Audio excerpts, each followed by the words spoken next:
আহ এই গন্ধটা ভীষণ চেনা। নমস্কার বন্ধুরা, আজকে চলে এলাম একটা নতুন নিয়ে এই বইপত্র, মানে পাশ করার পরে যে বইপত্র কভার করতে হয়, নিয়ে আসা হয়েছে দুদিন আগে।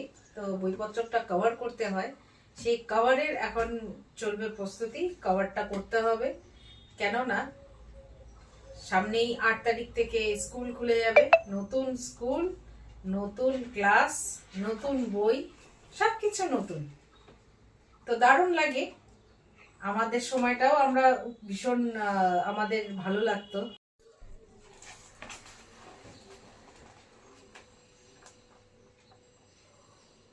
এই যে নতুন বই, এটা বাংলা বই। এই গন্ধটা ভীষণ চেনা এবং ভীষণ ভালো লাগার একটা গন্ধ। নতুন বই এলেই আমার খুব একটা অভ্যাস ছিল, প্রথমে বইয়ের গন্ধটা একবার নিয়ে নিতাম। মনে হতো যে তখন আমরা সেই ছোটবেলাটায়, মানে নতুন জিনিসের একটা নতুন সুন্দর গন্ধ, এই আলাদাই অনুভূতি। আজকালকার বাচ্চারা হয়তো সেই জিনিসটা করে না, তবে বড়রা করে, এখনো যারা স্টুডেন্ট আছে। আজ সকাল থেকে কোনো আমি ভিডিও করিনি, কেননা সকাল থেকে আমি ভীষণ তাড়াহুড়োতে ছিলাম। তাড়াহুড়ো করে কাজগুলো সব কমপ্লিট করে, বইগুলো তো প্রচুর পরিমাণে, আর এখনকার বাচ্চাদের বইয়ের পরিমাণটা অনেক বেশি থাকে, তার জন্য তো এটাই সারা দিন আজ পার হয়ে যাবে। তাড়াতাড়ি আমি সমস্ত কাজ সেরে এখন বসেছি বইগুলোকে কভার করার জন্য। ও করবে, আমি ও দুজন মিলে করব, কারণ ওকেও তো শিখতে হবে। আমি হয়তো মাপ করে কেটে দেবো, ও বাকির কাজটা করে দেবে। ওকেও শিখতে হবে, ওকেও জানতে হবে, বুঝতে হবে। তো এইগুলো তো এখন অনেকে হয়তো মানে ভাববে যে এত দিন হয়ে গেছে, ক্লাস 8-এ উঠে গেল, তো এতদিনে তো নিশ্চয়ই শিখে নেওয়াটা উচিত ছিল। আমি এতদিন শিখাইনি, কারণ ছোট বাচ্চা ছিল তার জন্য, আর শান্ত প্রকৃতির ছিল না, চঞ্চলই ছিল সেই কারণে। তো এখন তো আস্তে আস্তে বুঝতে শিখেছে। এনো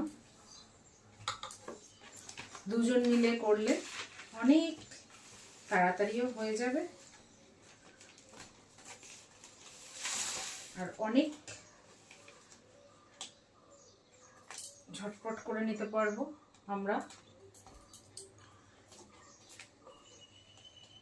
নাহলে আমি আর ওর বাবা মিলেই রাত্রেবেলাটায় বসে বসে করতাম। যতটা আমি পারতাম তারপরে তো ওর বাবা এসে হেল্প করতো।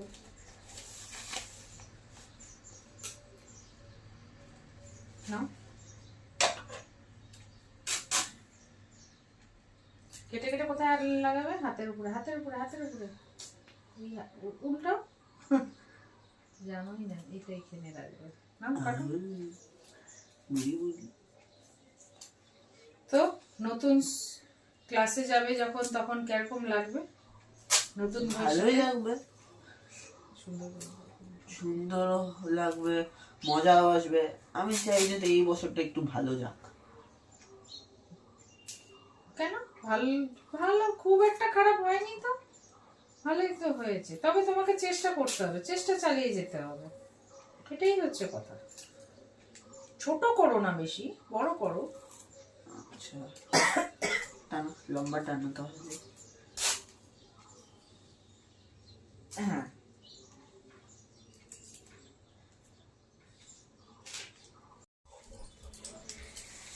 আমরা মায়েরা সারাদিন যতই কাজ করি না কেন, তবে এইসব জিনিসগুলো আমাদেরকে খুব মানে করে নিতে হয়।